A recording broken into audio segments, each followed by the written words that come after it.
Bien, voy a comenzar la clase presentándoles la actividad que ustedes van a desarrollar en grupo, por cierto, que es la guía de trabajo número 2. Entonces, voy a presentar el material.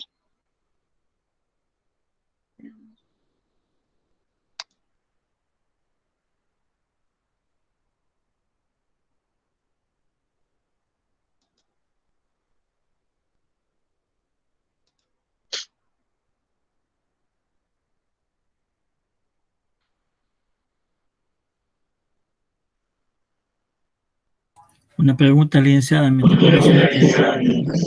Sí, dígame. La pregunta mía va dirigida, ¿cuáles son los temas que vamos a agregar para el dossier que usted nos va a dejar más adelante? Le hago esa pregunta por el hecho de que nosotros nos tienen bien con una actividad similar, quizás un poquito más compleja, con la materia de redacción. Y entonces se nos van a chocar si lo hacemos de repente, ¿verdad? Entonces, si usted nos dice qué temas vamos a ir o qué actividades vamos a agregar a ese dossier, nos puede ayudar mucho para ir preparando eso con tiempo, porque ya se nos montaron dos actividades. Entonces, si usted por ahí tiene un listadito que nos la pueda compartir, qué actividades vamos a agregar al dossier, solamente, licenciada.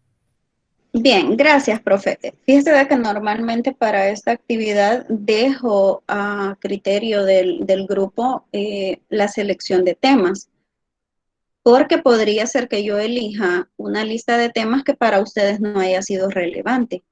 Entonces, una de las primeras características que tiene un portafolio es que se presentan los temas, contenidos de aprendizaje más significativos. Podría darles un número específico de contenidos o podría decirles que por cada unidad seleccionen 2 temas. Esto es un ejemplo. Que seleccionen, por ejemplo, las exposiciones, que fueron temas bastante significativos. Pero sí, darles una lista específicamente podría generar el hecho de que ustedes digan, pero estos temas no son importantes, ¿verdad? Entonces, o a lo mejor no tienen mayor información sobre ellos. Si gustan, les puedo preparar con antelación, si quieren ya para el otro sábado, la guía de trabajo, de cómo lo van a estructurar. Estaría excelente, licenciada, nos ayudaría mucho. Me parece la idea, licenciada, de 2 temas por unidad, me parece muy bien. 2 temas por unidad, ¿le parece? Vaya, muy bien. Sí, es que de hecho, miren, cuando preparo una actividad, y yo sé que ustedes como docentes lo hacen, yo también pienso en el tiempo que me voy a tardar calificando. Y en este sentido, las actividades que trato de presentarles para que ustedes elaboren, pues tienen que tener significado, ¿verdad? Y significado y aporte práctico. Entonces, de nada me serviría decirles, háganme un portafolio de todo lo que hemos visto en el ciclo, porque en realidad me tardaría, no sé, una semana quizás revisando lo de un grupo.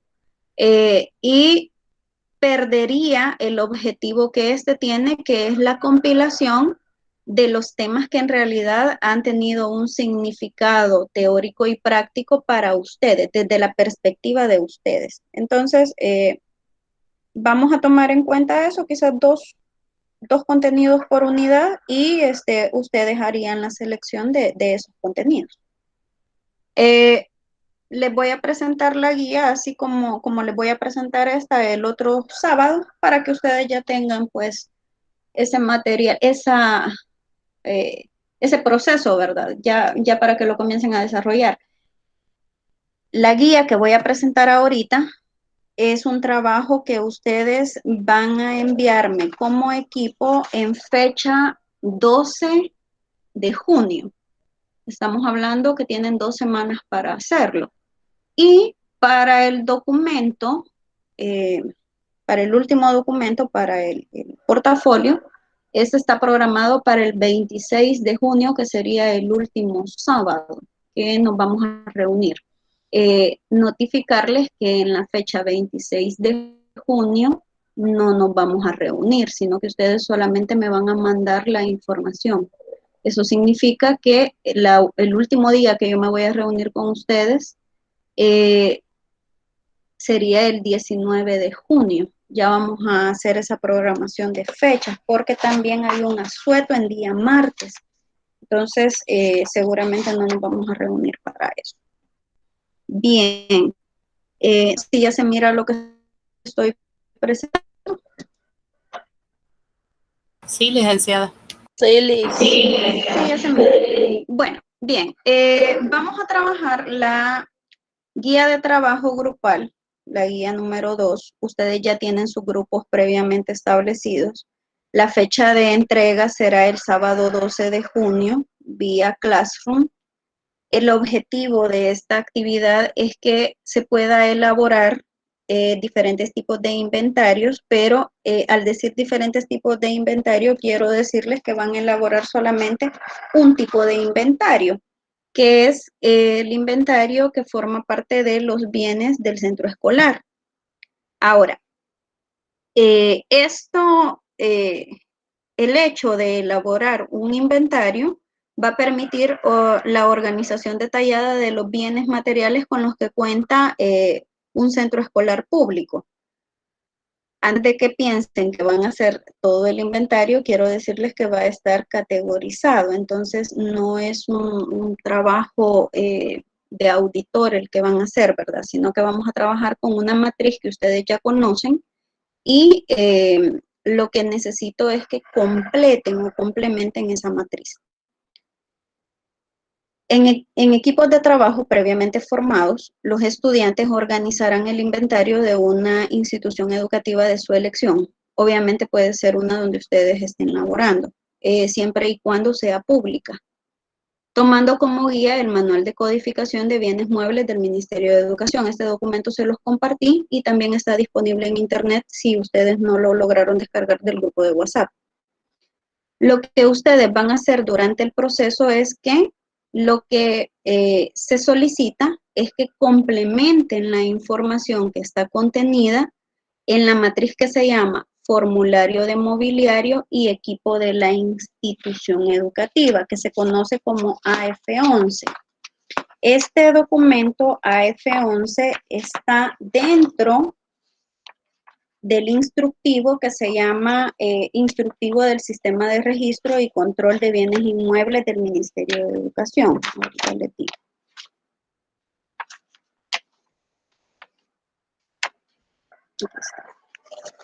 Se llama Formulario de Inventario y Equipo de la Institución Educativa.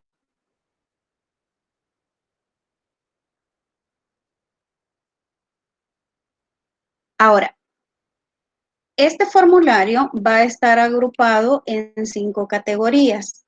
Estas categorías ya están dentro del manual de codificación. Para el caso, la primera categoría es maquinaria y equipo de oficina, que se identifica con el 01. Dentro de este, maquinaria y equipo de oficina, se encuentran aparatos como, por ejemplo, cajas registradoras, calculadoras electrónicas, computadora portátil, equipo multifuncional, máquina de escribir, perforadora, encuadernadora. Estos son herramientas básicas dentro de la dirección. Estamos hablando de lo que hay en la dirección del centro escolar. Luego, la segunda categoría será instrumentos musicales. Este se identifica con el número 12. Si bien es cierto, dentro del listado del manual de codificación para instrumentos musicales hay una gran lista, la matriz solamente tiene 9 espacios. Entonces, lo que ustedes van a hacer es que simple y sencillamente van a llenar los 9 espacios, o sea que dentro de los instrumentos musicales solamente van a poner 9 instrumentos musicales, los que encuentren obviamente y que estén dentro del centro escolar. Luego la siguiente categoría son artículos deportivos, que este está en el número 13. Aquí hay más o menos 10 tipos de artículos deportivos y se debe comprender que en algunos casos los que están citados dentro del manual de codificación, pues a lo mejor no están dentro del centro escolar o el mismo centro escolar no cuenta con este tipo de artículos. El número 53, la siguiente categoría, se llama equipo telefónico. En el caso del equipo telefónico, aquí entra si la institución tiene conmutador, si tiene equipo de radio, si tiene intercomunicadores, si hay teléfono, si hay fax, etcétera. Esos son los que se van a ubicar en esta categoría. Y en la última, que es, se representa o se identifica con el número 54, que es el equipo de radio, televisión y sonido, ustedes van a encontrar una lista que obviamente dentro de algunos centros escolares pues no contamos con eso, pero vamos a identificar los que el centro escolar sí tiene. Estas serían las 5 categorías que ustedes van a verificar que existan en el centro escolar.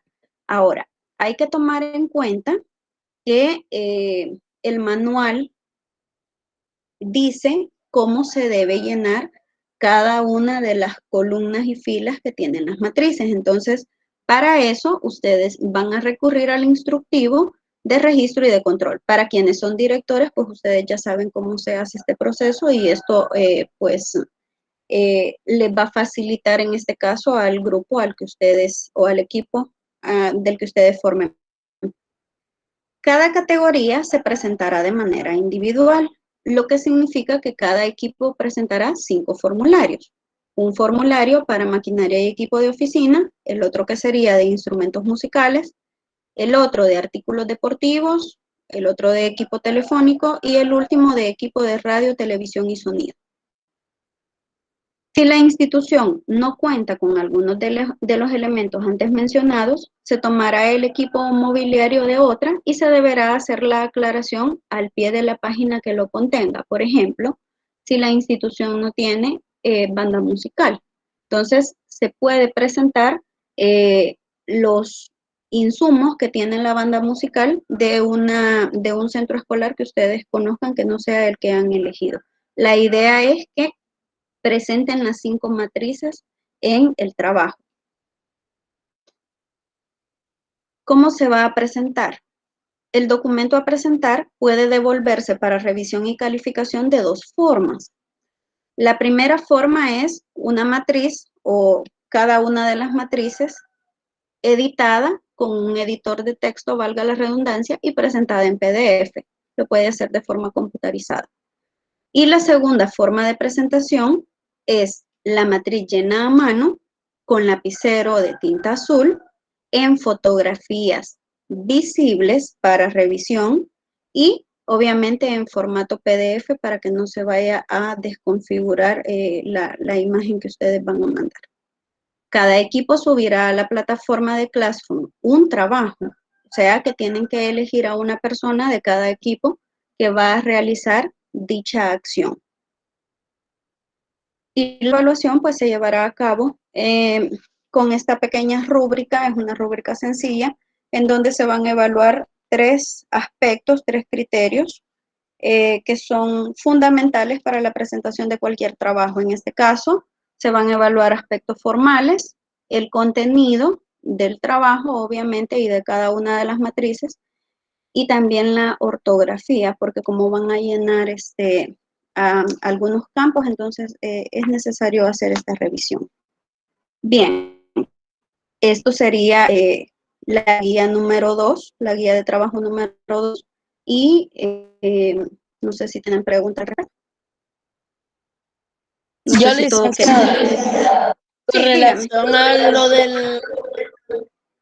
con relación a lo del acuerdo, bueno, de que dice instrumento del sistema de bienes y Instructivo. control, el Sí. instructivo, perdón, control de bienes inmuebles del ministerio, es según el acuerdo 150795. Fíjese de que no tengo ese número, pero lo puedo revisar y se lo confirmo en el chat. Lo voy a mandar entonces al grupo de nosotros. Ah, vaya, mándelo pues, porque no sé si será diferente el que yo tengo. Ajá, para que lo revise a ver si ese es. Ya lo envié.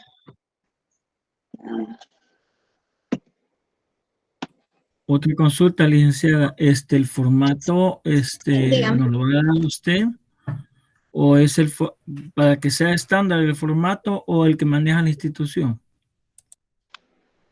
No, sería el que aparece en el instructivo, porque como el instructivo tiene una matriz, tiene anexos de formularios, entonces esos formularios son los que ustedes llenarían. Normalmente se puede trabajar en Excel, licenciada, y se abre en diferentes ventanas. Ah, ¿Lo ya. podemos trabajar así? O Sí,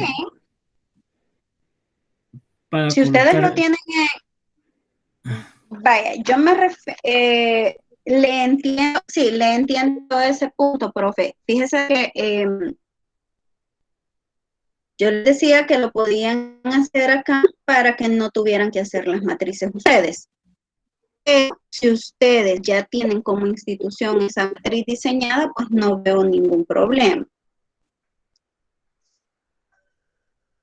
No, porque es que yo le decía eso, licenciada, porque yo tengo uno que me dio la departamental, que es cuando uno lo descarga, ¿verdad? Entonces, lo único que uno va haciendo fue agregando o retirando algunas cosas, ¿verdad?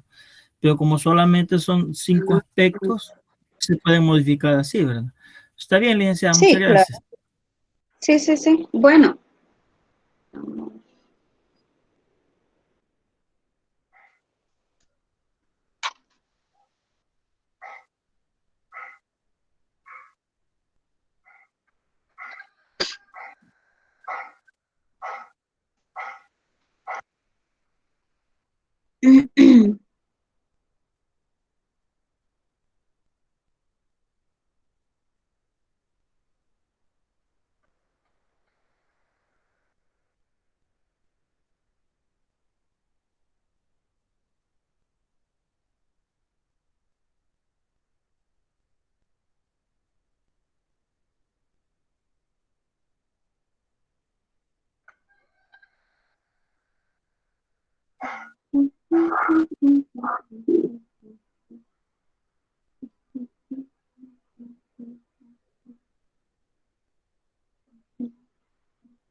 Hola, ¿se fue el audio?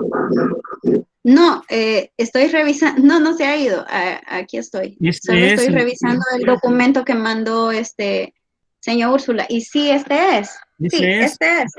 Ya lo estuve viendo yo, ese es. Sí, correcto. Entonces con este trabajaríamos y con los formularios con el formulario que está anexo, que en este caso sería es que como está en horizontal. Señor Rosemary, soy mi contador. Ah, perdón, señor Rosemary. Sí. Pero esa es mi compañera. Sí, pero aquí me cambia porque este formulario de reporte de vehículos, el AF11, permítanme. Sí, dígame, profe. Podía hacer la presentación porque quisiera como darle una orientación a los compañeros para que no se vayan a confundir. Sí, claro, hágalo. Porque en la presentación que usted pone coloca solamente 2 dígitos, ¿verdad? Pero ya en la búsqueda. En este aparece con 4. Eso es lo que quiero mencionar, es que ya en la búsqueda son 4 dígitos, es lo que lo mencionaba en una chat de contabilidad, son 4 dígitos porque los primeros 2 son de acuerdo al catálogo y los otros 2 de acuerdo a podemos decirle, la subdivisión del catálogo original, ¿verdad? Por eso son 4. Ahí uno estaría buscando los otros 4. Está fácil. Muchas gracias, licenciada. Bueno, solo quiero hacer una aclaración. En este caso, el formulario que ustedes van a llenar sería el AF8. AF8, formulario de mobiliario y equipo. Ese sería AF8, que de hecho es el primer formulario que aparece. Es la página 27. Ese sería el que ustedes van a llenar. Bien, no sé si tienen otra consulta sobre esto. Dígame, señor Silvia. Licenciada, y no sabría cómo proporcionar el formulario, porque a veces uno de tanta información que encuentra que se puede confundir. Una sugerencia, ¿verdad? Para agilizar más. Nosotros ahí teniendo ya la rúbrica, ¿verdad? Para no equivocarnos, porque a mí sí me da miedo elegir algo incorrecto. Sí, pues en este caso ahorita les estaba diciendo que es el AF8. Lo único que voy a hacer es cambiárselo en el documento que les voy a subir porque no se los he subido. Y que aparece en la página, sí, y les decía que aparece en la página 26 del documento que acaba de enviar, que es una actualización obviamente, señor Rosmer. Esa sería la matriz que ustedes van a llenar con las 5 categorías que están señaladas. Bien, este trabajo sería para el día sábado 12 de junio. Les aviso que el día martes de esta semana no nos reuniríamos para que ustedes tengan ese espacio para reunirse y ponerse de acuerdo, y nos veríamos entonces hasta el siguiente sábado.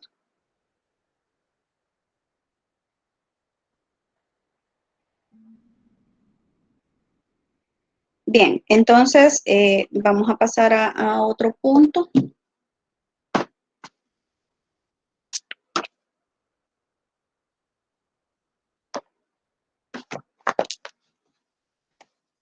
Vamos a finalizar la clase que habíamos dejado del día martes, que era sobre los inventarios, y les dije que les explicaba 2 de ellos dentro de la clasificación, y nos habían quedado pendientes dos tipos de inventarios,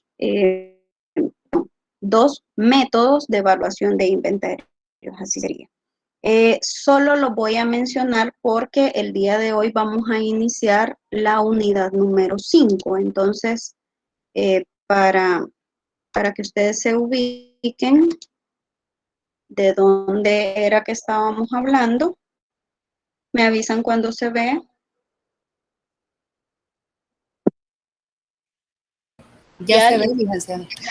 Ya se mira. Bien, en la clase del día martes hablábamos de métodos de evaluación de inventarios y estuvimos hablando de un par de métodos, pero de este esquema se nos habían quedado los últimos 2, que en este caso sería el método del costo estándar y el método de los minoristas. El de unidades específicas solamente se mencionó y este se ejemplificó de forma tal que se entendiera que cuando se habla de métodos de evaluación de unidades específicas, este aplica, y se los mencionaba, a empresas que se dedican a la venta de artículos con costos únicos, o sea, a piezas que son únicas, tanto en su fabricación como en su materia prima y obviamente en su precio. Entonces, a la hora de evaluar, de ponerle costo,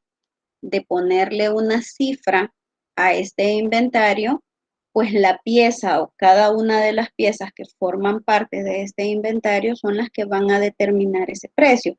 Y poníamos el ejemplo de empresas tales como las que se dedican a fabricar autos lujosos, vehículos lujosos de marca, ¿verdad? Que prácticamente en nuestro país no existen.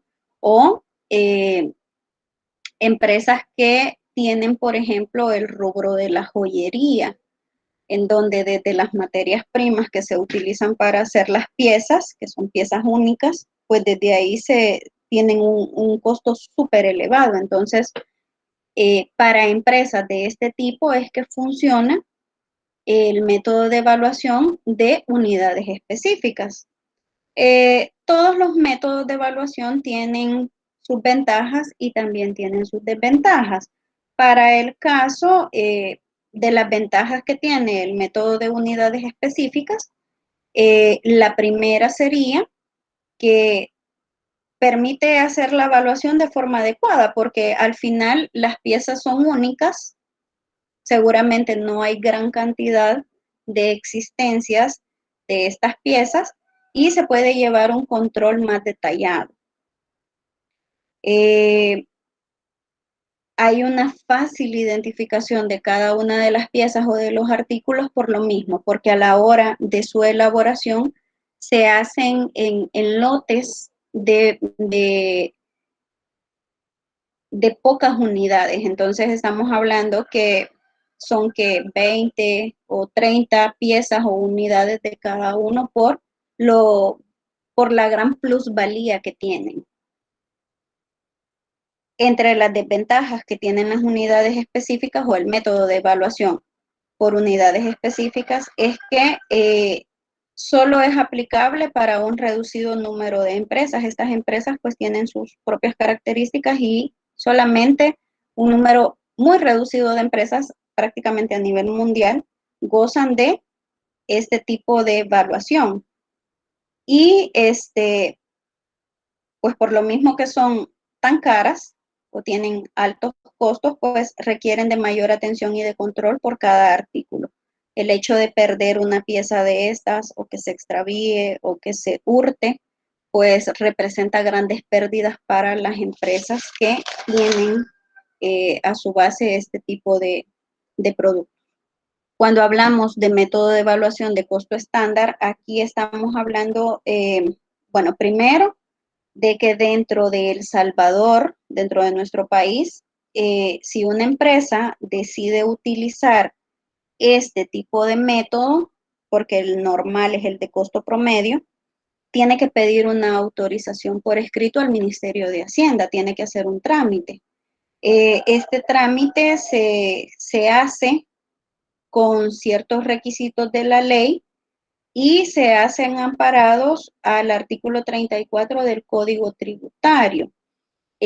¿Por qué se hace esto? Porque al evaluar el inventario con un costo estándar, se están rompiendo las reglas de los costos que la mayor parte de empresas manejan de algún tipo de mercadería que esta empresa está vendiendo. Un ejemplo, Simán vende un artículo y Sears, que es otra empresa parecida, vende ese mismo artículo, pero lo vende con un costo diferente. Entonces, en este caso, la empresa que lo quiere vender a un costo diferente tiene que hacer una petición por escrito y esta tiene que estar avalada por el Ministerio de Hacienda para que pueda hacer ese cambio, ¿verdad? En el costo. Una entidad, una empresa puede utilizar este método para medir el costo de sus inventarios, siempre y cuando los resultados que se obtengan sean apegados al costo promedio, que es lo que maneja la competencia en este sentido. Pero, repito, sí lo pueden hacer siempre y cuando Hacienda conozca de este movimiento que ellos están haciendo. Los costos que se conocen como estándar tienen en cuenta algunos niveles normales de suministro de materias primas. Por ejemplo, ellos justifican, ¿verdad?, que pueden aumentar el costo porque aunque utilizan las mismas materias primas que otras empresas, pues gastan más, por ejemplo, en transporte o gastan más en publicidad, etcétera. Entonces, como que este movimiento se puede justificar de varias formas y queda a criterio del Ministerio de Hacienda, pues obviamente si permite, ¿verdad?, hacer esta modificación o este ajuste.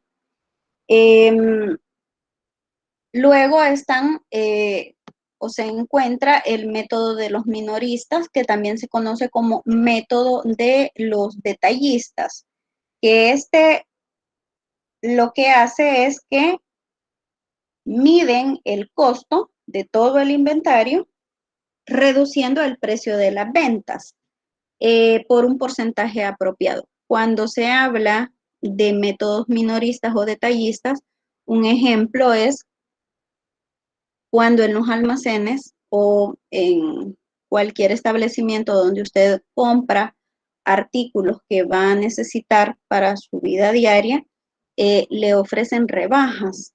Entonces, en este caso, ellos lo que hacen es que calculan qué tipo de artículos u objetos que están dentro de sus inventarios pueden aplicarle, en este caso, descuentos o rebajas, como ellos dicen. Y por ahí usted se va a encontrar con que tienen viñeta amarilla, tienen viñeta verde, tienen viñeta roja. Y cuando se hace esto, pues lo que hacen es alterar el costo real que tienen las prendas, los objetos, los artículos, para poder sacar de circulación o de su inventario esa mercadería, pues que ya tiene tiempo de estar ahí. Para hacer esto, también se necesita de un permiso especial.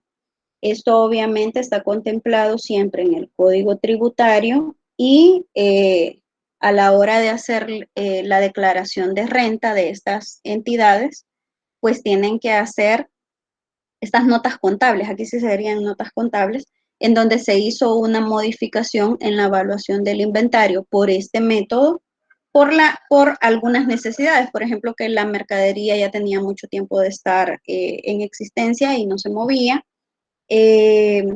Podría ser también porque se estaba quedando estancado el inventario, no se habían hecho adquisiciones nuevas porque no se movía esa mercadería y ellos deciden hacer la evaluación del inventario tomando en cuenta pues o toman esta decisión de poner en rebaja sus objetos o productos.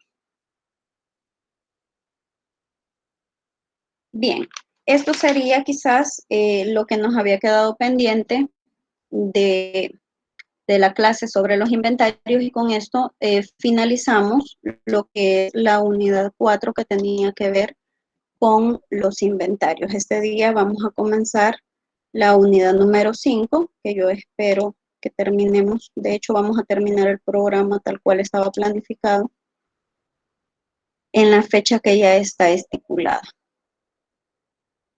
Les voy a mandar cuando terminemos esta clase, la clase del día martes, la clase de hoy y la guía de trabajo con el ajuste del número del formulario del que estábamos hablando.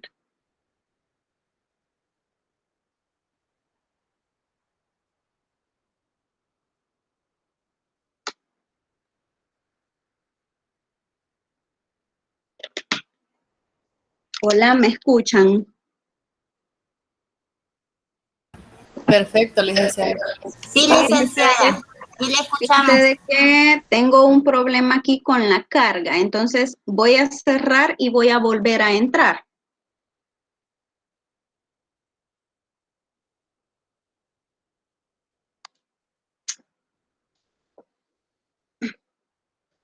No responde el Google Chrome. Qué desgracia.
Hola, ¿me escuchan? Sí, licenciada. Vale, Sí, gracias. Vale, tengo un problema que dice que la computadora está sobrecargada, entonces vamos a tratar de seguir dando la clase. Dice por aquí alguien que hay una compañera que se llama Roxana que tiene como 10 minutos de estar queriendo entrar. Me imagino que quizás debe ser algún problema de conexión también el que tiene. Bien, vamos a compartir entonces la presentación del día de hoy.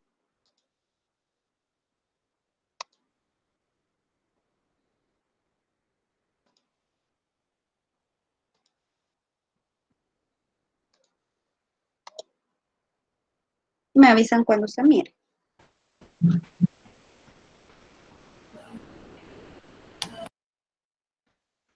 Ya se ve, licenciada. Muy bien, gracias. Bien, vamos a iniciar la unidad 5. La unidad 5 se llama pasivo corriente. Este es un término, una cuenta que ustedes ya identifican. Y vamos a hablar de la definición y de la clasificación de pasivo corriente y lo vamos a contextualizar a los centros escolares. Estamos hablando de cuentas meramente o puramente de contabilidad y vamos a tratar de vincularlas al ámbito educativo. Cuando hablamos de pasivo, estamos hablando o se puede clasificar según diversos textos en 3 tipos. Se habla de un tipo de pasivo que se conoce como circulante, que también es conocido como pasivo corriente, y este abarca 4 cuentas que son de las que vamos a hablar este día, y que estas se refieren a elementos como proveedores, acreedores, impuestos por pagar y documentos por pagar. Esto es cuando hablamos de pasivo, circulante o corriente, que es en algunos casos como se clasifica. También se puede identificar como no corriente o no circulante. Luego tenemos el pasivo fijo, que este está dividido en 2 subcuentas que se llaman documentos por pagar a largo plazo y acreedores hipotecarios. Repito que esta clasificación depende de diferentes autores. En algunos libros de contabilidad se encuentra de esta forma, en otros libros de contabilidad se encuentra con otros sinónimos. Y también tenemos el pasivo que se identifica o se conoce como diferido, que esto abarca las rentas cobradas por adelantado y los intereses cobrados por anticipado. Cada una de estas o cada uno de estos elementos pues se organizan en estados financieros que ustedes ya conocen, que son en este sentido el estado de resultados y en el balance general. Un pasivo, una de tantas definiciones que existen de pasivo, son todas las deudas que un comerciante o entidad ha adquirido, cualquiera que sea su origen de las mismas o el plazo que se dispensa para cubrirlas. Cuando se adquiere una deuda, obviamente, también se registra y se deja por escrito el plazo en el que esta deuda se va a saldar. Entonces, al ponerle un plazo o al ponerle un tiempo para saldarla, se puede clasificar y esta se puede clasificar como deuda a corto plazo o deuda a largo plazo. Para el caso de nosotros vamos a trabajar con el pasivo que está dentro de la categoría de deuda a corto plazo. Normalmente en los centros escolares, pues, la entidad, en este sentido la institución, adquiere ciertas deudas que se establecen para ser saldadas en el lapso de un año, porque en este caso el año sería el, el tiempo vigente, el tiempo fiscal en el que se van a realizar todas las operaciones de la entidad y luego se cierra. Luego el siguiente año vuelven a abrir y así sucesivamente. Inicia y cierra ciclos. Entonces, para los centros escolares hablamos de pasivo con deudas a corto plazo.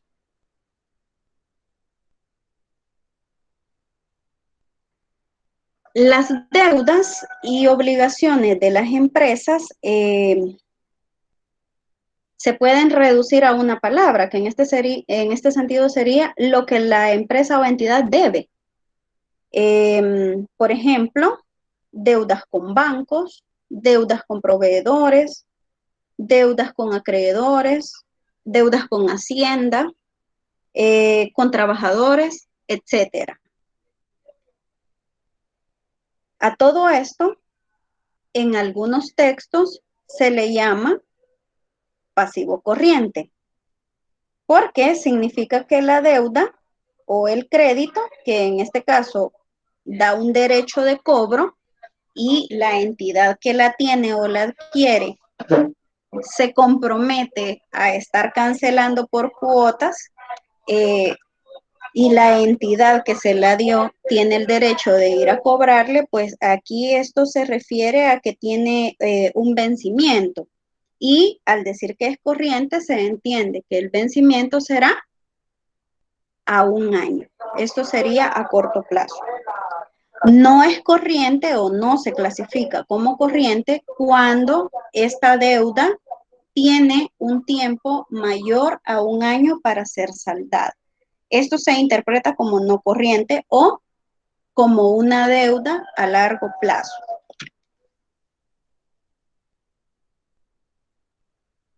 Las características que debe reunir un pasivo, independientemente si es corriente o no corriente, es que debe presentar deudas y obligaciones presentes. Esta es como la primera característica, ¿verdad?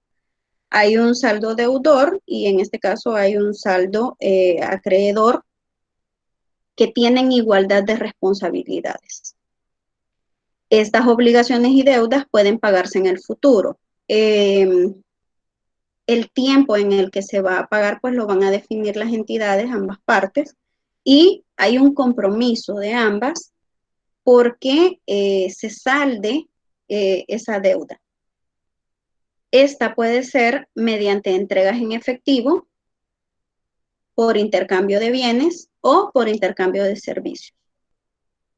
Son virtualmente ineludibles y hay muchas posibilidades de pagarlas.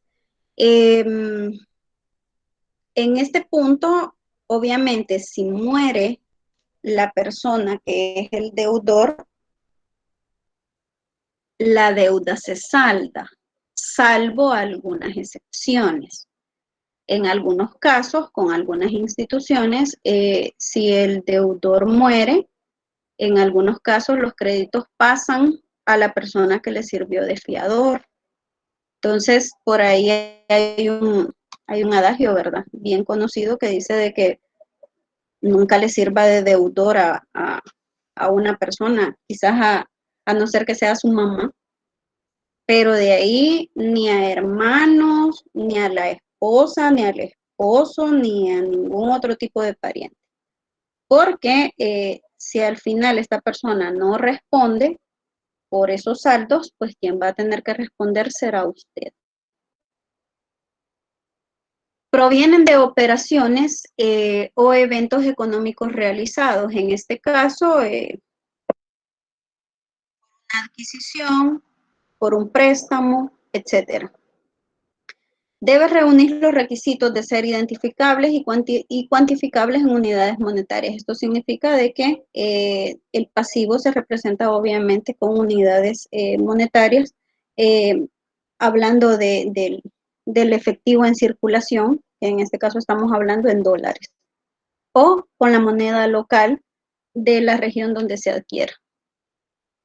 Hay otras formas de identificarlo. Cuando decimos pasivo, hablamos también de algunos sinónimos. Por ejemplo, al decir pasivo corriente, estamos frente a lo que algunos llaman pasivo circulante o pasivo a corto plazo o exigible a corto plazo. Les decía que esto tiene relación obviamente con el texto, ¿verdad? Con el autor que escriba sobre esta temática. Y también tenemos el sinónimo de pasivo no corriente, que este también se identifica como pasivo fijo o pasivo a largo plazo o exigible a largo plazo. Depende, como les digo, del punto de vista de la persona que esté escribiendo sobre esto. El pasivo circulante o pasivo corriente en este sentido es con vencimiento a un plazo menor a 1 año. Estas son algunas de las condiciones que este tiene para que se pueda categorizar de esta forma. Y tiene la implicación de 4 cuentas, que en este caso son los documentos por cobrar, los proveedores, los acreedores y el IVA. Estas 4 son obligaciones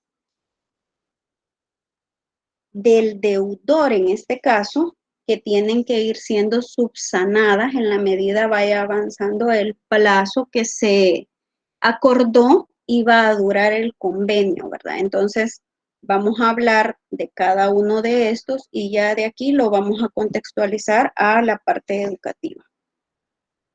Cuando hablamos de proveedores, son los documentos aceptados por la empresa a favor de los proveedores por el importe de las mercancías compradas o de acreedores por servicios prestados o por los préstamos que hayan concedido a la empresa. En esta cuenta, en la cuenta de proveedores, es en la que se contabilizan las deudas por compra de mercancías que la empresa, bueno, depende del tipo de empresa, ¿verdad? Que la empresa vende. Si hablamos del Ministerio de Educación y de los, permítanme. Si hablamos del Ministerio de Educación y de los documentos por pagar, aquí estamos hablando de recibos por servicios de diferente índole. Estamos hablando, por ejemplo, del recibo de agua, del recibo de luz, del recibo de internet, de otro tipo de servicios que obviamente corren a cuenta de la institución. Entonces, para eso, el Ministerio de Educación tiene su normativa, ¿verdad? Tiene sus procesos de cómo se va a hacer el pago de estas obligaciones. Entonces, en el documento 4, que ustedes ya conocen, en el documento 4, para el paso a paso, ¿verdad? En la administración de recursos financieros, nos da una guía de cómo se tiene que procesar, pues, esta información, cómo se tienen que hacer los pagos respectivos. Entonces, hay una parte en donde se habla del manejo de los fondos que tiene cada centro escolar, que estos ustedes saben que pueden ser fondos propios, pueden ser donaciones, puede ser parte del presupuesto, etcétera, y de ahí el director, que es el administrador, pues cumple con estas obligaciones. Entonces dice que el pago de bienes y servicios deberá efectuarse con cheques emitidos a nombre del proveedor o suministrante, los cuales deberán respaldarse con factura o recibo de conformidad a la ley del IVA, o en efectivo, según lo normado en el apartado de caja chica, siempre y cuando exista caja chica en el centro escolar. El director obviamente puede disponer de ese recurso para saldar pequeñas cuentas, pequeñas deudas en este caso. Pero debe dejar el registro, obviamente,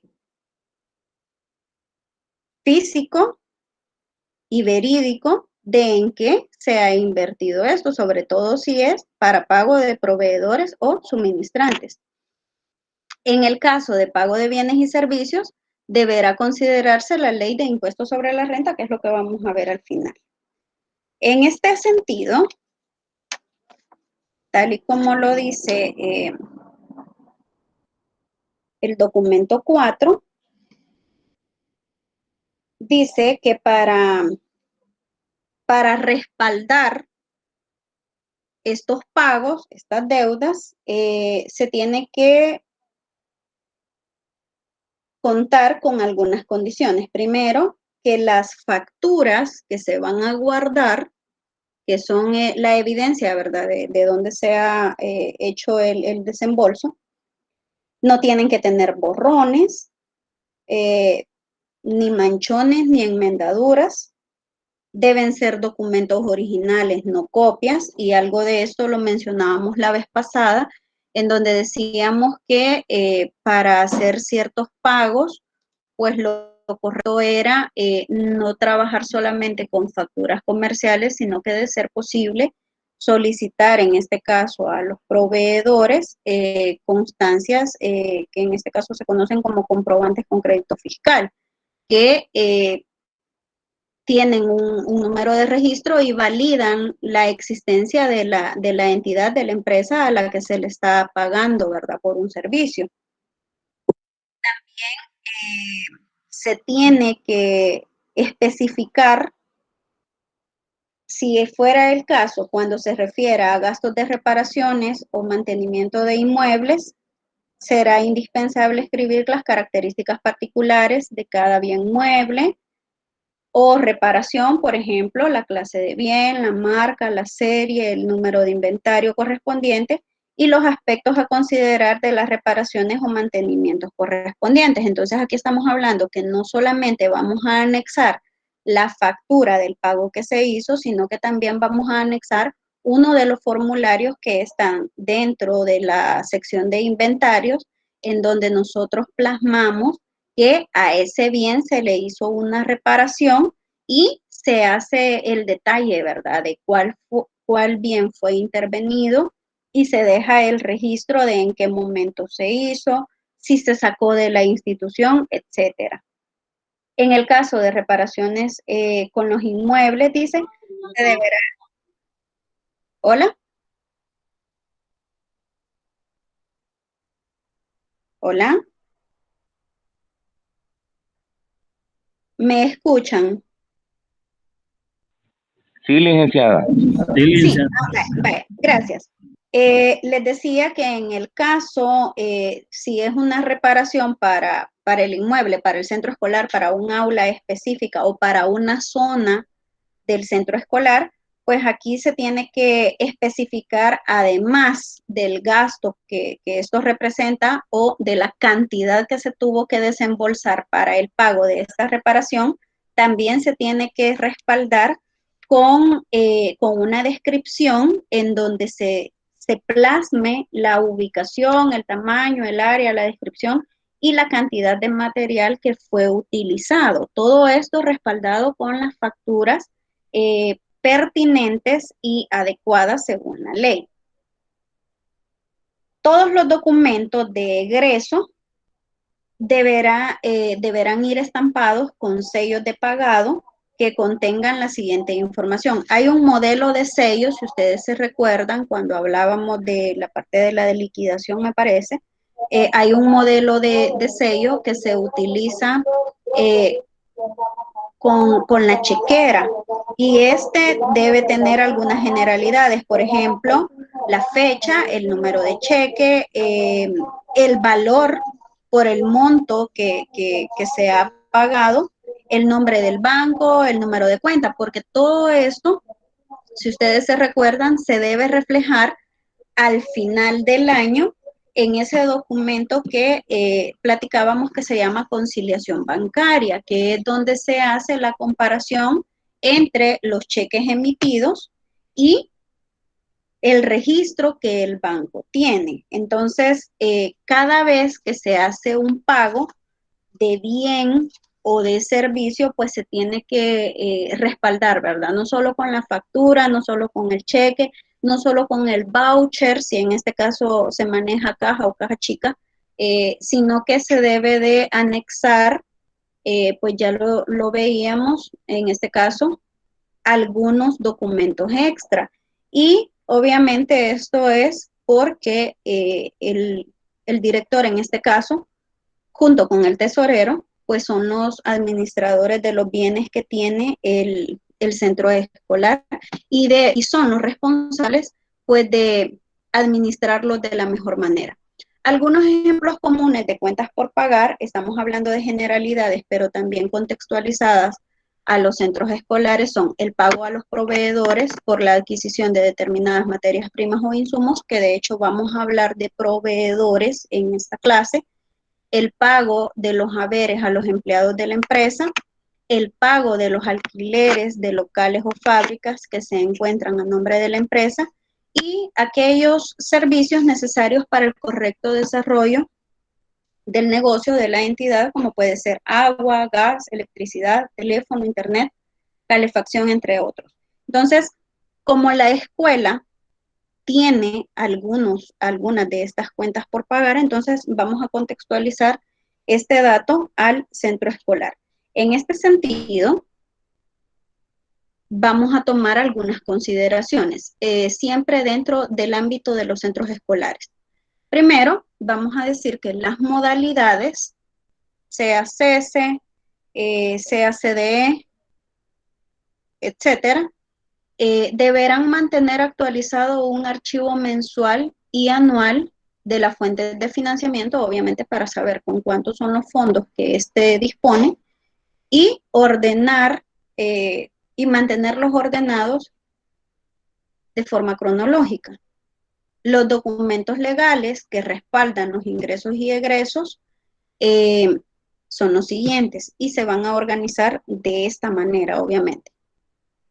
El convenio y contrato de apertura de cuenta corriente, los recibos de los ingresos, los documentos de egreso respaldados por las cotizaciones, facturas o recibos con el número de cheque y fecha en que fueron pagados y otros documentos que respalden el proceso de compra, el libro de ingreso y gasto, más el libro de banco y el libro auxiliar de caja chica si hubiese dentro de la institución, la chequera, anexa a la chequera los estados de cuenta del banco y las conciliaciones bancarias que se han hecho en los años de la gestión del director en este caso, y el informe de rendición de cuentas anual y de otros ingresos junto con la liquidación anual y otros documentos que sustenten la legalidad de todos los ingresos y egresos que ha tenido la institución durante un periodo.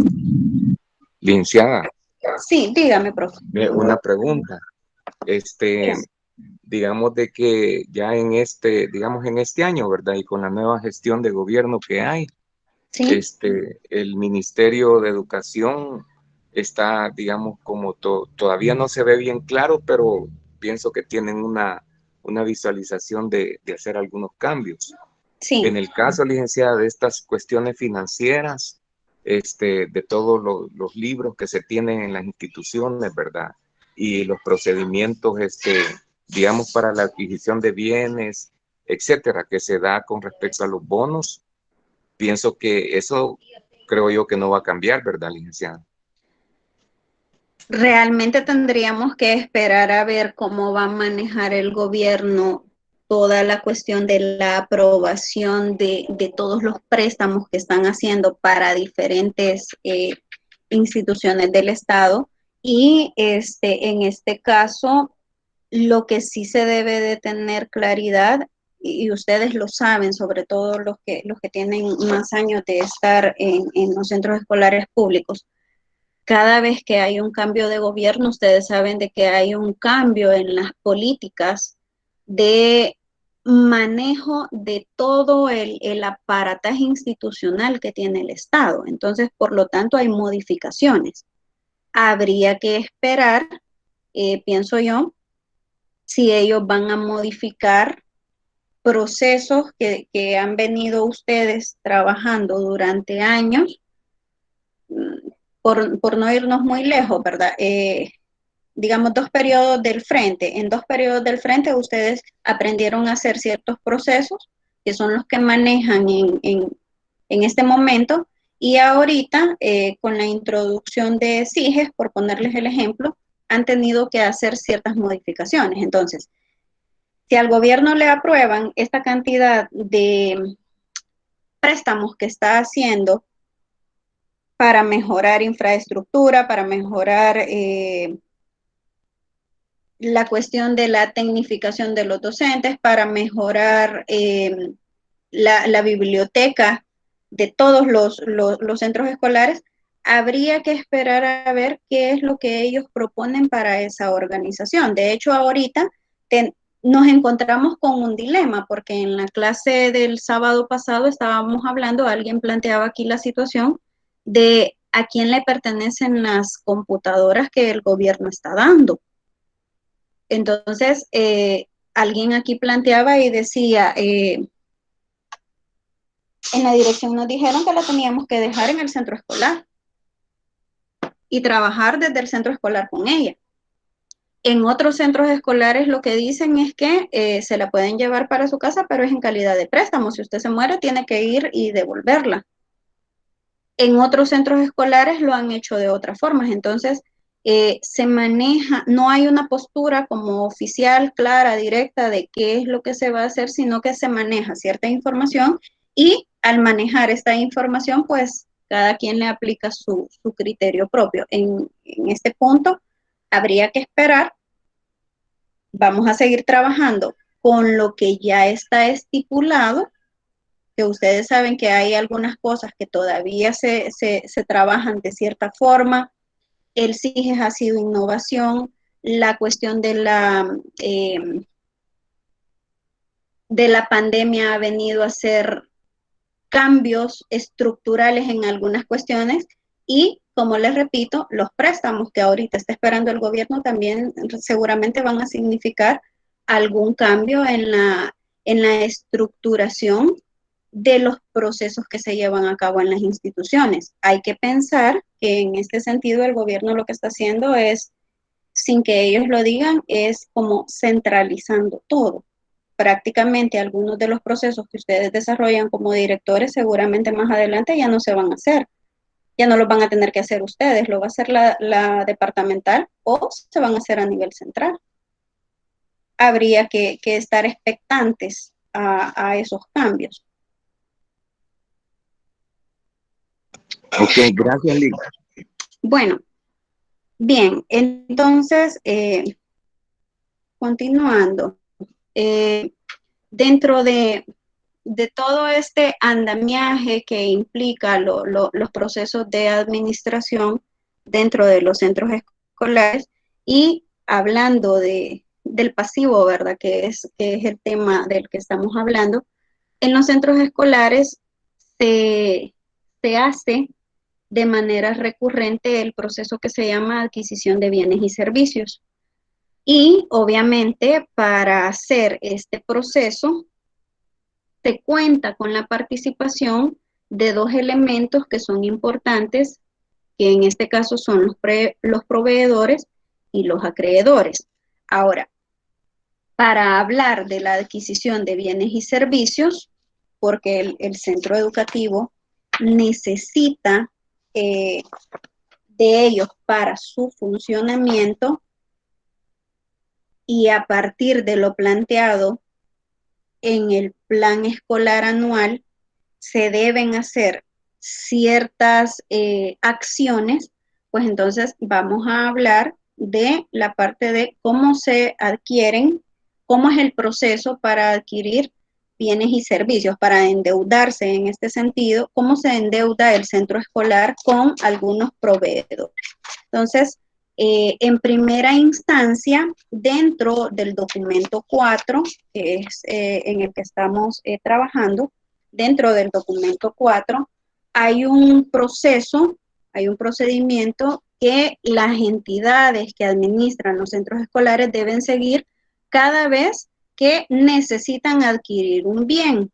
Ahora, esto es una serie de pasos consecutivos.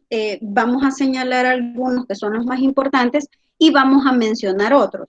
En este primer punto vamos a decir que el secretario de la modalidad de administración escolar, no el director y no el tesorero, mantendrá en la institución una lista de proveedores. Esto significa de que el secretario, en este sentido, es el encargado de manejar y actualizar a los proveedores que son las entidades, las empresas que proporcionan a la institución los medios, los recursos para su buen funcionamiento, con el objeto de disponer de información oportuna para realizar nuevas adquisiciones en el área que las ameriten.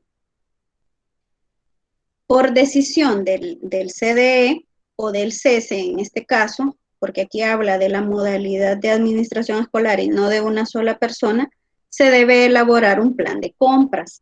Este plan de compras, pues obviamente va a estar configurado a partir de ciertas necesidades que la institución tenga.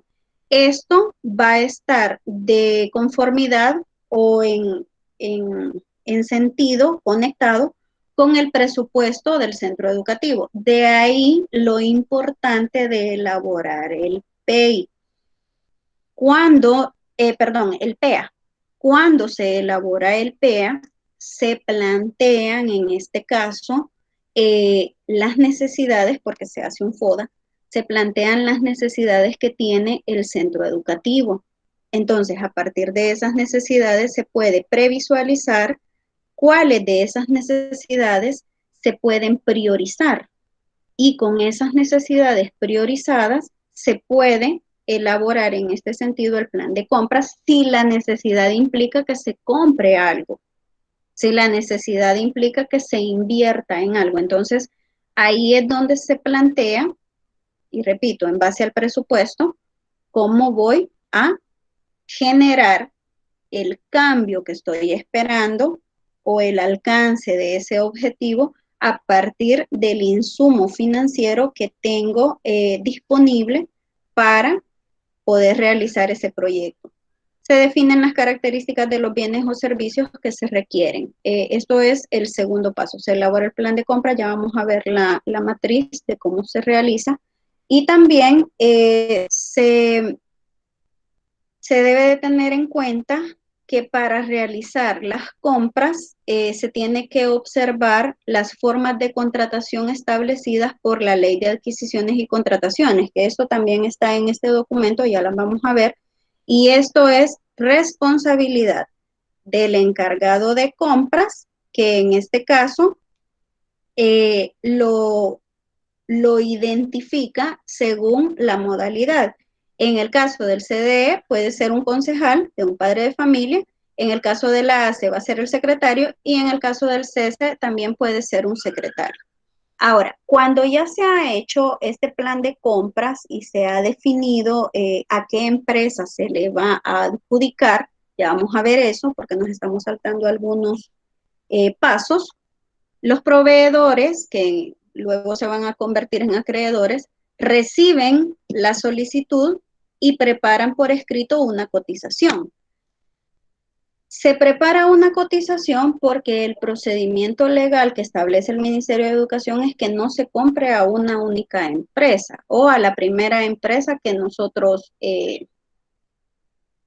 que sea a deseo antojadizo del director, por decirles algo, decir, le voy a comprar a Freun tantos pizarrones, sino que se tiene que llevar a un concurso.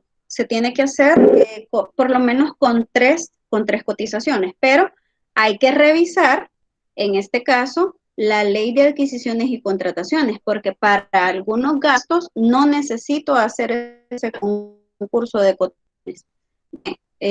No sé quién quería decir algo que levantó la mano. Yo, licenciada, precisamente que para ser válido la elección de un proveedor X, yo tengo que presentar como mínimo 3 cotizaciones, pero estas, licenciadas, deben de llevar lo siguiente. Número 1, la calidad del artículo se debe de mantener en las 3, porque posiblemente hay casos en donde las personas cotizan, sí, el mismo artículo, pero hay calidades y es ahí donde el precio de mi cotización puede disminuir y yo como jefe o jefa de compras puedo beneficiar al proveedor de mi elección, porque sucede que a veces debajo de la mesa, licenciada, Se Sí, dan correcto. tratos en donde, Sí. usted hágame que mi cotización gane Ujú. y le voy a reconocer Ujú. algo. Hay gente corrupta que se dedica a eso. También, licenciada, otro punto muy importante se da cuando hay un proveedor único. Ahí sí definitivamente nadie más lo tiene. Obviamente, ese es una excepción en donde yo voy a presentar la cotización únicamente de ese proveedor. Se pueden dar esos dos casos, pero sí es importante eso, ¿verdad? Que mantenemos calidad del producto y así va a ser el precio, pero muchas veces es ahí donde se dan las jugadas, ¿verdad? De ahí Se omite esa parte. Ajá, exacto. Sí, de hecho, fíjense de que para plantearles un caso de algo que yo conozco y lo estoy diciendo con conocimiento de causa, por ahí a un lugar llegaban 5 proveedores de camisas para un evento. Hay un evento en el año que se hace en esta institución que es prácticamente como una fiesta. Entonces, todos los grados mandan a hacer uniformes. Y estoy hablando de que todos los grados tienen entre 30 y 35 estudiantes. Y solo para primaria, de primero a sexto grado, hay 3 secciones por cada grado. Entonces, estamos hablando de un poco más de 100 estudiantes por 18 grados. Entonces, llegaban aproximadamente 5 proveedores. Y de repente cada docente tenía la libertad de elegir con qué proveedor quería mandar a hacer los uniformes. Entonces, la retribución del proveedor, en este caso, era que le daba a la institución un uniforme para cada profesor. Esa era la retribución.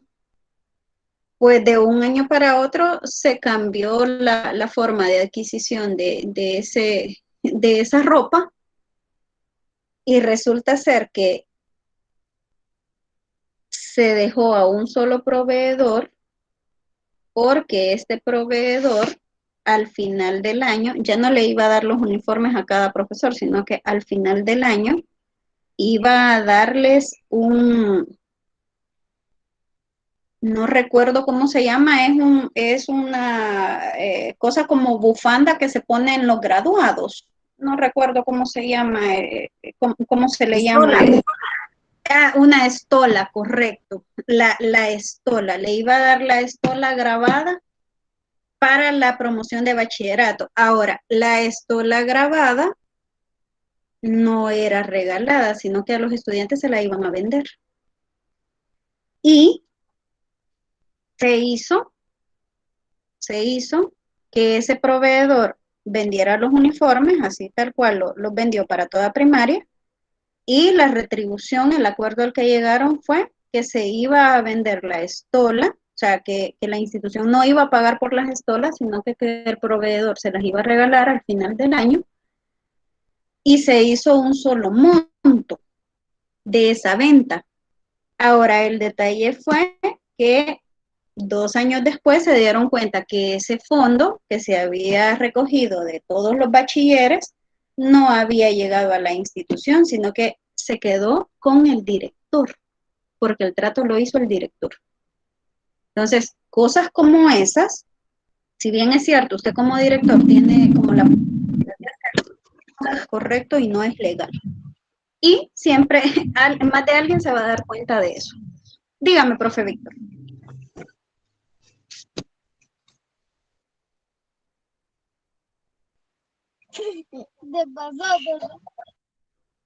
Hola, profe Víctor, dígame.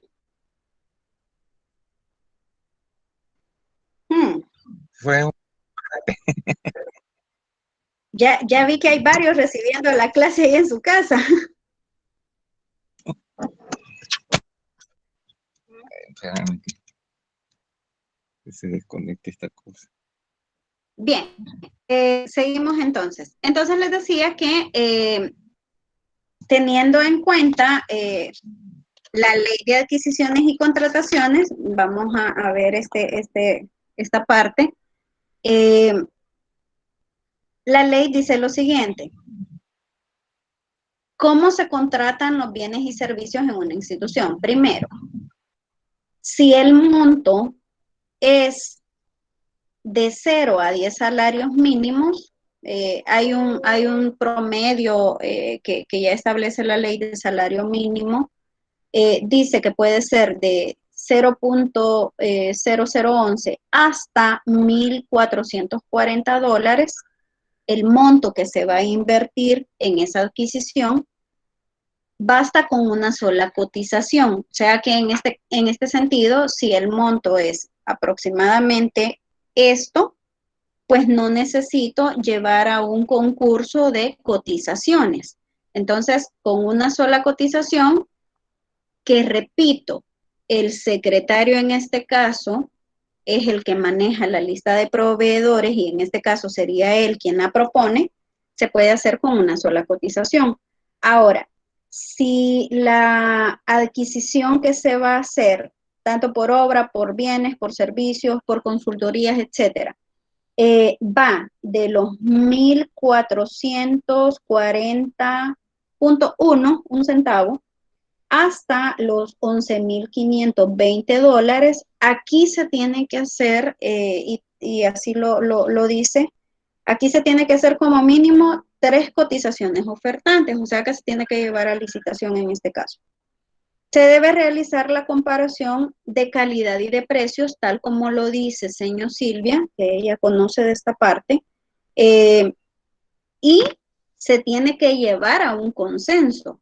O sea, al llevarlo a consenso, la misma ley, el mismo manual del que estamos hablando, nos da unas matrices que se tiene que llenar para determinar, porque no es así como, este nos ofrece mejor precio, entonces con este quedémonos. Se tiene que hacer algo que se llama estudio técnico. Entonces, en el estudio técnico se hace la comparación entre todos los requisitos que la institución pide para poder darle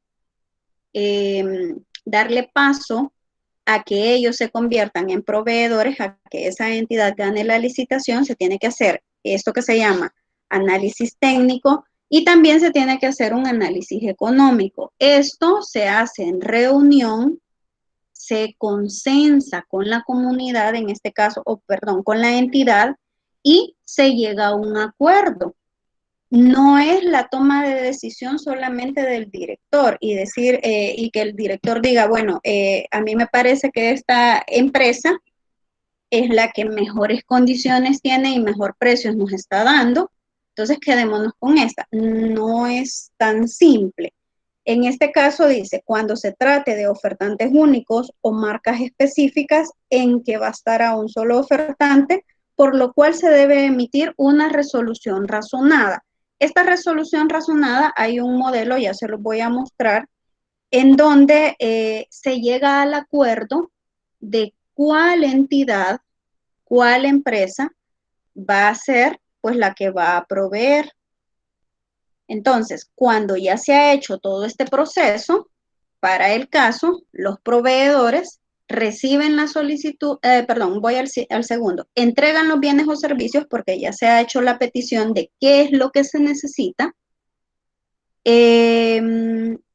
y también debe entregar una factura de consumidor final o un comprobante de crédito fiscal, en este caso, que es más seguro, o recibo a favor de la modalidad de la administración escolar. Si bien es cierto, este documento paso a paso trae modelos de recibos, pues cada empresa tiene su propio modelo de factura, tiene su propio modelo de comprobante con crédito fiscal, etcétera. Entonces, se debe entregar de esta forma para respaldar que se hizo una compra legal o una adquisición legal. En casos eventuales, pues no se pone a nombre de la institución o a nombre de la modalidad, sino que se pone a nombre del representante de la modalidad, que en este caso sería el director.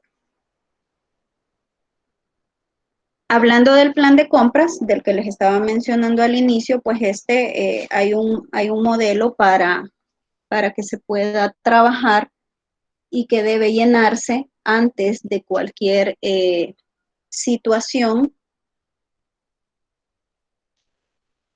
y tiene las siguientes características. Se llena a partir de la modalidad, en este caso les decía, puede ser CESE, puede ser CDE, puede ser ACE, y también se coloca el nombre del centro educativo completo, el código de infraestructura, el distrito donde está ubicado, el departamento, el municipio, la dirección de este y la fecha en la que se va a hacer este listado, ¿verdad? Este listado de artículos que son necesarios. Ahora, se tiene que especificar en la primera columna el área de inversión y rubro específico donde va a ser utilizado. Este dato está en el PEA. Acuérdense de que esto surge del PEA y está enlazado con el presupuesto. Se hace la descripción del bien que se necesita o del servicio que se necesita, la cantidad de los mismos.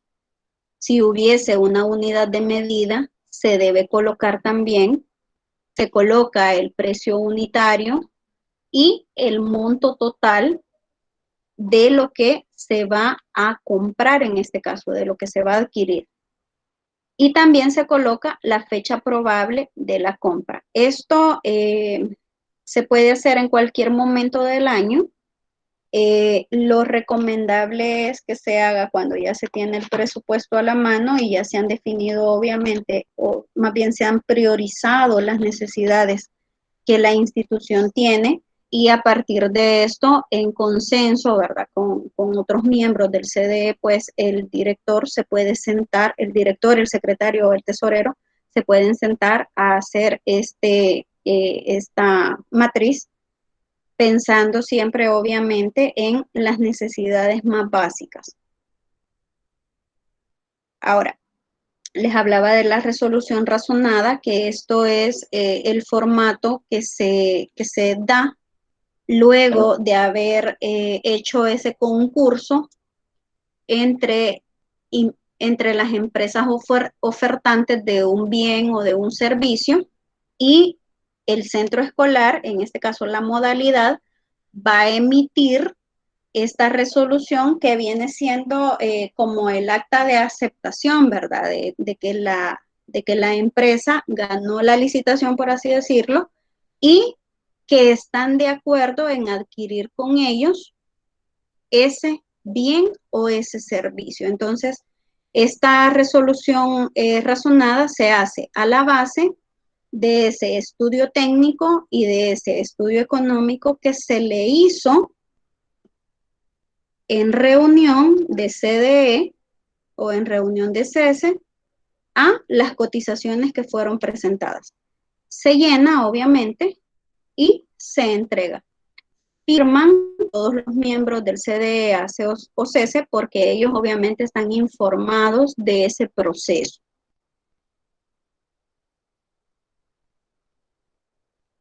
Aquí también hay un modelo de solicitud de cotizaciones en donde, en este caso, uno de los encargados, que puede ser el secretario, obviamente es el secretario, quien envía las solicitudes de cotizaciones y detalla cuál sería el bien o servicio que la institución necesita para que automáticamente la empresa que lo envía pues comience a participar en el concurso.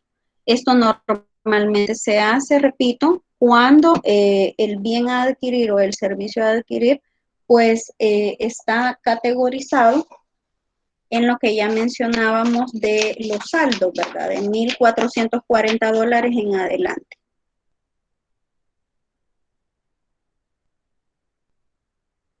Cuando ya se ha acordado y ya se ha entregado el bien a la institución, se debe elaborar un acta de adjudicación de bien o servicio. Esto implica que la institución reconoce que aparte que fue seleccionado ese proveedor, se le dice en qué momento va a hacer llegar a la institución, obviamente, el bien que se necesita o el bien que se va a suministrar. Entonces, se elabora esta acta y se presenta en este caso en una reunión extraordinaria en donde pueden estar tanto los miembros del CDE como el personal docente, el personal administrativo. Esto es para validar la concesión de ese bien. Ahora, esto es con respecto, les decía, a proveedores y acreedores. Ahora, hay un último elemento dentro del pasivo, que es el impuesto sobre la renta, el impuesto al valor agregado, que se llama IVA, o que se conoce como IVA. Este impuesto, pues, es un impuesto común, se le impone, en este caso, tanto a las personas que utilizan este documento que se llama NIT, y también se le impone a las empresas o personas que utilizan el documento conocido como NRC, que es el número de registro del contribuyente. Este aplica para personas naturales, para sociedades y para comerciantes. El IVA, en este caso, está visualizado en todo lo que nosotros consumimos. Y obviamente, como instituciones educativas, pues no estamos exentos de no pagarlo. Entonces, la institución educativa paga IVA, paga impuestos, y usted también como miembro de la institución educativa, pues también tiene que pagarlo. Lo paga obviamente de diferentes formas. A veces ni siquiera nos damos cuenta que en las facturas ya viene esto, que todas las cosas que nosotros compramos, consumimos, pues ya traen este valor agregado y es necesario llevar un registro de esto. Este impuesto está visualizado o está plasmado cada vez que nosotros adquirimos un bien mueble o producto o un servicio. Un bien mueble o producto, que en este caso puede ser comida, puede ser un accesorio, puede ser vehículo, puede ser su casa, etc. Y también cuando adquirimos un servicio, en este caso de internet, de luz, de agua, todos esos recibos básicos que nosotros cancelamos, pues ya traen ese valor agregado que es del 13%, siempre. ¿Dónde está visualizado o a dónde, en qué documentos yo identifico que está plasmado el IVA? Cada vez que yo hago una compra o una adquisición, pues me dan cualquiera de estos documentos. En este caso, puede estar en facturas, facturas simplificadas, comprobantes con crédito fiscal, comprobantes de liquidación, notas de crédito o débito, en los tiquetes de las cajas registradoras, en los comprobantes de retención, en las facturas de exportación, etc. En todos esos documentos yo encuentro el IVA, que también el IVA forma parte de lo que estamos hablando, que es el pasivo.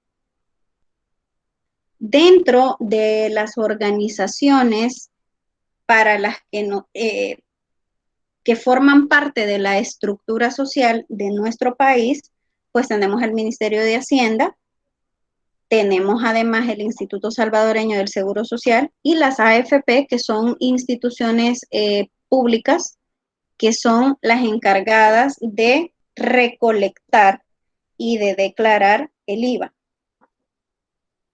En este caso, cuando hablamos del Ministerio de Hacienda, este se encarga de declarar y pagar IVA para el caso los titulares con la tarjeta NRC, que les decía que es un número de registro para personas naturales, sociedades comerciantes. Ellos deben declarar su IVA aun cuando no hayan tenido ventas en el mes. Eso aplica obviamente para entidades o personas que se dedican a rubros diferentes a los de nosotros. Entonces, el monto a pagar será el IVA recolectado sobre las ventas menos el IVA pagado sobre las compras. Ellos tienen que hacer una operación, en este caso contable, para determinar cuál será la cantidad de IVA que van a tener, en este caso, que cancelar cada vez que hacen un movimiento dentro de sus empresas. La declaración y el pago deben ser hechos durante los primeros 10 días hábiles de cada mes para el IVA del mes anterior.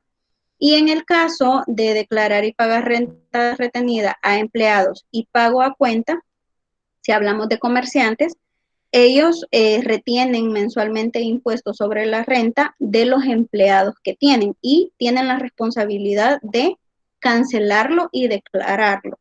Aparte de eso, en el caso de los comerciantes, el IVA que ellos declaran y pagan mensualmente es de 1,75%. Esto tiene relación con los ingresos que ellos tienen. En el caso de nosotros, quiero hacer esta aclaración hablando del Ministerio de Hacienda. Para empleados como nosotros, en el caso de los docentes, estoy hablando de los docentes que trabajan en el área pública. Hay un apartado que es específicamente para el IVA y me recuerdo que en alguna clase se hizo este comentario que decía de que ¿cómo hacemos para no pagar el IVA, verdad? Cuando hacemos la declaración. Entonces, revisando algo sobre esto, hay un apartado cuando usted llena su declaración de impuestos sobre la renta, en donde le aparece las que son como exoneraciones que usted puede calcular para que le disminuya el saldo que tiene que pagar. Entonces, lo que se hace, y obviamente debe tener comprobantes, es que le pueden hacer deducciones hasta por $800, según entendí en este caso, ¿verdad? Entonces, yo puedo hacer deducciones de ese pago, de ese IVA, hasta de $800 en casillas, como por ejemplo, servicios médicos. Si usted tiene facturas de compra de medicinas, de gastos médicos, etcétera, que sumen $800 o más, usted puede colocar dentro de esas casillas ese monto, ¿verdad? Ese monto de $800 y de una vez el sistema se lo va a calcular para hacerle descuento. Luego también puede pedir deducciones del IVA en colegiaturas, porque obviamente si usted paga colegiaturas, esto tiene un monto agregado y ahí de una vez le hacen el descuento. También puede pedir deducciones todos los cotizantes de bienestar magisterial. Puede pedir deducciones las personas que les cobran el Instituto Salvadoreño de Seguro Social por un accidente, por hospitalizaciones, etcétera.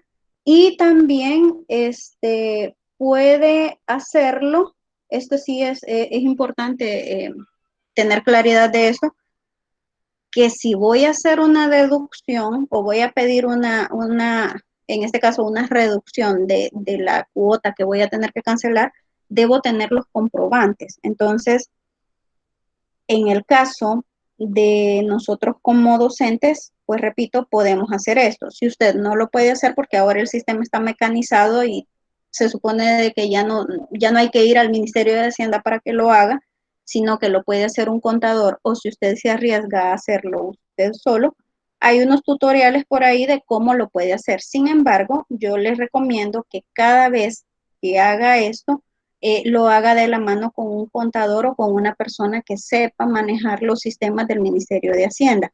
Y si usted logra detectar que tiene que pagar, un ejemplo, $200, $300, puede pararse en esta excepción en donde yo coloco las deducciones y eso va a hacer que me vaya bajando pues lo que voy a tener que cancelar.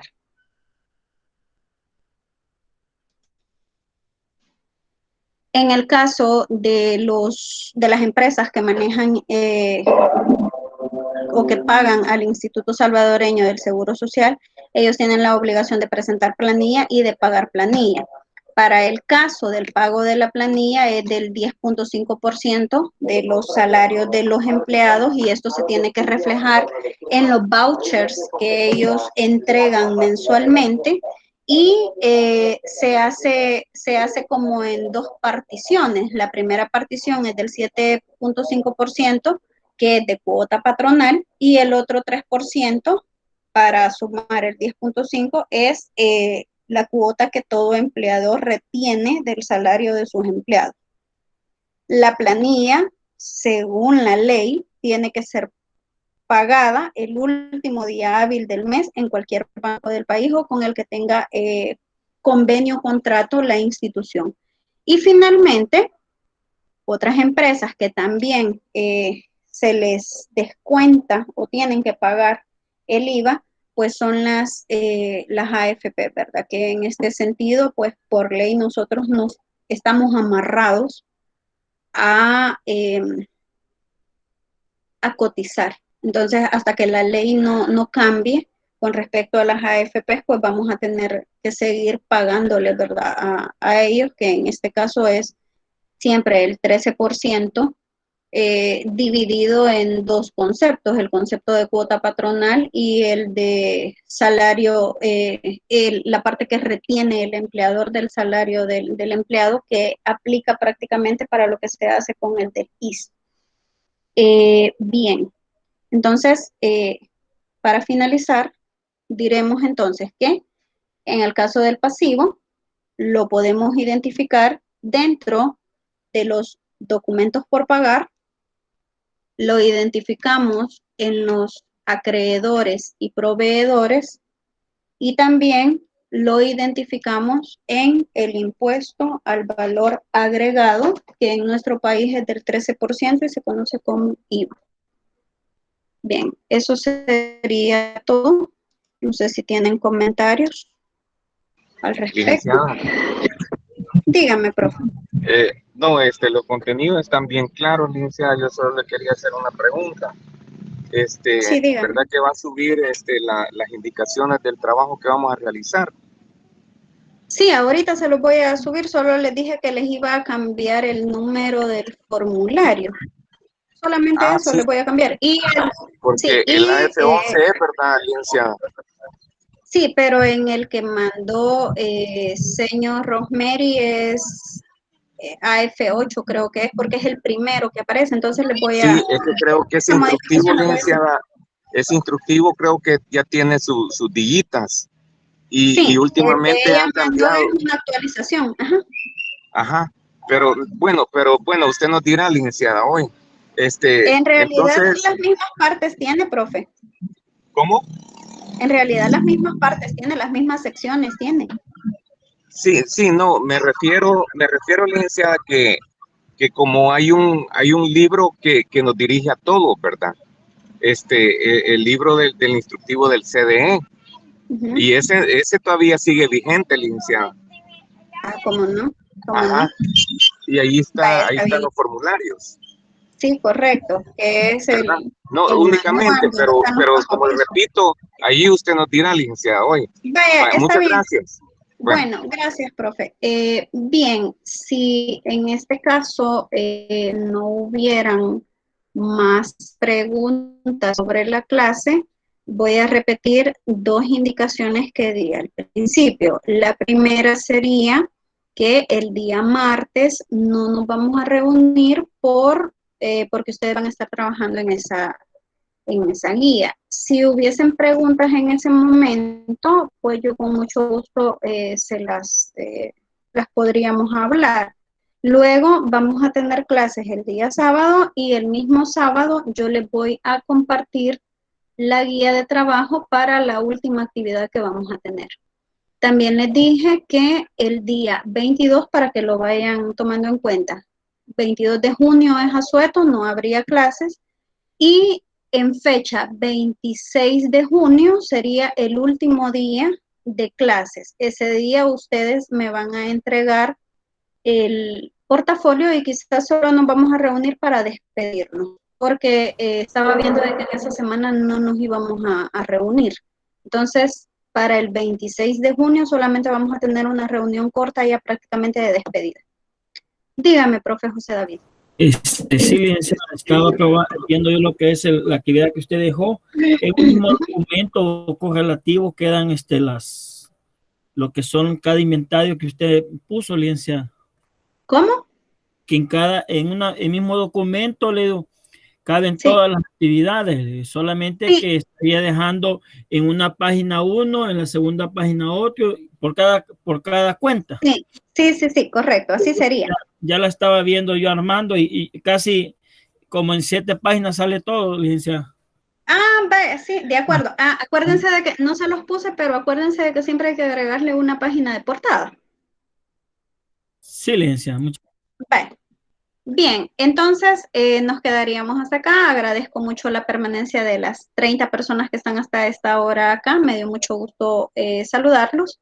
Y los espero entonces el día sábado 5. Sábado 5 sería.